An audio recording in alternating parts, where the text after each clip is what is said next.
Kutitipkan Nusantara ini kepadamu. Aku, Gajah Mada, Pati Hamangkubumi. Aku mohon pamit. Tetaplah jaga ketauhidanmu. Tetaplah jaga Trisula Weda. Tetaplah jaga iman, Islam, dan ihsanmu.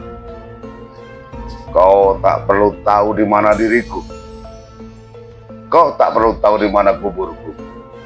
Dan kau tak perlu tahu di mana keluarga serta keturunanku. Jagalah Nusantara ini. Jangan kau rusak. Sampai pada akhirnya nanti penerusku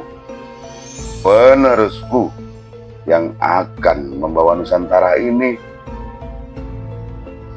menuju kesejahteraan, menuju kebesaran, dan menguasai dunia. Aku mohon pamit, anakku. Assalamualaikum warahmatullahi wabarakatuh.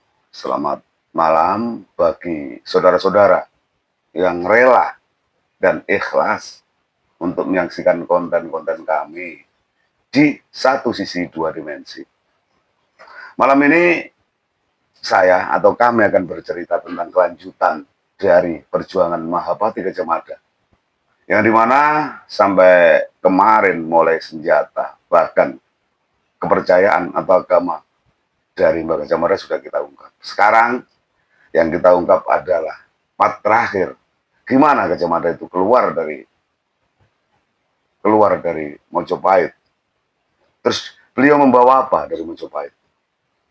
Pada akhirnya nanti apa yang ditinggalkan untuk kita-kita? Katanya ada warisan model apa yang ditinggalkan untuk anak cucunya? Di mana Gajah Mada? Memang dalam sisi sejarah ada yang bilang Mbah Gajah Mada mukso. Tapi ini nanti kita bahas, Mbah Gajah Mada itu mukso atau meninggal, kan gitu. Jadi mohon ini untuk malam ini, monggo adik Mbak Dini kemarin, sampai agama yo, serta guru kan gitu kan, guru Mbah Gajah Mada. Terus malam ini kita bahas tentang sampai kapan Mbah Gajah Mada itu selesai dalam menjalankan tugas. Nah, orang namanya manusia punya pangkat, punya tinggi, yang setinggi apapun tetap ada batasnya. Tapi Mbah Gajah Mada gini, beliau enggak, ibaratnya setelah selesai berjuang, dia enggak begitu menikmati kerajaannya, enggak. Ceritanya kan gini tuh. Setelah Nusantara satu persatu ditaklukkan, di situ ada yang namanya perang Bubat. Perang Bubat itu perang terjadi antara, sebenarnya enggak perang sih, kerajaan Sunda sama Mojopahit. Pengen tahu ceritanya? Kerajaan Sunda sama Mojopahit. Kerajaan Sunda waktu itu di bawah mediator Mojopahit. Aneh gini kan, kerajaan Sunda kan dekat. Kerajaan jauh-jauh sampai ke Malaysia, sampai ke Singapura, kemana udah ditaklukkan. Tapi aneh, kenapa sih kerajaan Sunda waktu itu kok nggak bisa ditaklukkan? Kan kok lupa, kan loh. Mbah Gajah Mada kok lupa, nggak sampai ditaklukkan. Oh, iya. Aneh, padahal dekat kan, jaraknya satu pulau. Ya itulah skenario Allah kan gitu. Ada skenario memang untuk ini, kan skenario-nya untuk ini. Jadi suatu kisah, namanya seorang raja di Sunda itu, namanya Linggapwana, punya anak cantik namanya Ratu Dia Pitaloka. Kayak gitu yang gue kedewan Ratu Dia Pitaloka, Dia Pitaloka. Nah itu namanya. Terus itu dipersunting lah sama Prabu Hayam Wuruk saya bujang. Ratu Dia Pitaloka kan ayu. Pada akhirnya namanya satu, kerajaan Sunda kan kerajaan kecil, Majapahit besar. Akhirnya mediasilah antara Gajah Mada dengan Linggapwana. Ya wis, sampai datanglah ke kerajaanku. Sampai yang ngelamar rajaku kan gitu. Tapi syaratnya satu. Sampai satu rombongan jenenge wong lamar, nggak boleh bawa senjata. Cukup jalan, cukup berkuda dari Sunda ke Mojopahit. Setelah perjalanan beberapa hari, nyampe lah rombongan itu jenenge dia taat sesuai aturan Raja Linggabuana itu. Nyampe lah ke daerah Mojopahit, ke lapangan Bubat namanya. Masih sekarang masih ada lapangan Bubat. Begitu nyampe lapangan Bubat, Mbah Gajah Mada itu jemput. Dijemput lah rombongannya sama Mbah Gajah Mada. Oh jenenge Linggabuana, dia merasakan dia raja. Ngeremeno tuh, Gajah Mada iki sopo, kan gitu. Nah sampean, aku gak gelem mau jemput. Harusnya bukan sampean yang jemput, tapi raja sampean ya muruk kan gitu tuh. Seketika itu juga, kok aneh ya, seketika itu juga. Temperamennya Mbah Gajah Mada kan tinggi, ngamuk. Kowe lho opo kerajaan cilik kok ngene kok jalan disebut rajaku. Rajaku si atus. Ngono ceritane. Akhirnya terjadi perselisihan. Habislah pasukan. Nah, dia nggak pakai senjata tetap kalah lah. Dia habisi di lapangan Bupati itu. Darah tumpah di situ. Raja Linggabuana beserta permaisuri dan pasukannya mati. Tinggal satu, Ratu Dia Pitaloka. Padahal niatnya itu cuma mau ngelamar, tapi nggak ngerti ya Mbak Gajah Mada kok semacam itu skenario apa ya dari apa kita nggak tahu. Tapi itu bang sejarah yang harus kita ungkap, entah pahit atau enggak, itu sejarahnya. Akhirnya tinggal Ratu Dia Pitaloka bunuh diri beliaunya. Kan dulu bapaknya mati, ibu mati, pasukannya mati, izin kan. Nah aku daripada dibersunting, dia mati juga di tempat itu. Setelah kejadian itu, namanya Hayam Wuruk, sajane berapi kasih rapi. Tadi bujang tua mbak akhirnya ceritanya kan Hayam Wuruk sedih. Jadi hubungan antara Hayam Wuruk, Prabu Hayam Wuruk dengan Gajah Mada sudah nggak, ibaratnya nggak enak. Contoh ketemu yo Arab jengkel Gajah Mada itu yo gak wani Hayam Wuruk, soalnya Gajah Mada yang punya peran besar. Gak jengkel kok cek nemene. Aku operatif gak situ gara-gara Gajah Mada. Kan gitu toh. Akhirnya sama-sama gak enak. Berangkatlah Gajah Mada. Pergi dia dari Mojopahit. Dia mengasingkan diri. Ya itulah yang diungkap dalam depan tadi kan. Di event depan tadi kan Gajah Mada itu pamit. Dia pamit membawa beringin putih. Berarti yang mengasingkan itu Gajah Mada. Apanya? Yang mengasingkan diri. Mengasingkan diri. Saking gak enak akhirnya dia pamit. Namanya kerajaan besar kan punya pusaka. Pusaka kerajaan namanya pulung kerajaan. Waktu itu pulungnya berupa beringin putih. Beringin emas. Dari emas putih. Beringinnya kecil ya, sama ini lah bener. Terus ditaruh di pot. Bukan beringin hidup loh ya, kayak piala. Dibawalah sama Mbak Gajah Mada. Beserta punggawanya ikut pergi sama Gajah Mada. Pengawalnya? Pengawalnya banyak yang ikut. Yang setia sama Gajah Mada. Akhirnya dengan sendirinya kerajaan jenenge pulungnya diambil, ibarat ya kaya ibarat HP chipnya diambil, robot baterai diambil, ya wes mulai saat itulah mau coba itu turun gitu, suram terjadi perselisihan nggak kayak zamannya Mbak Gajah Mada. Ya kemungkinan gini, Mbak Gajah Mada kan seorang yang berpegang teguh dengan ketauhidan, apapun yang dia lakukan itu adalah perintah. Setelah selesai menjalankan tugas, dia udah menghilang. Itu dari dia menghilang itu, ya memang ada sebab musababnya tetap ada kan.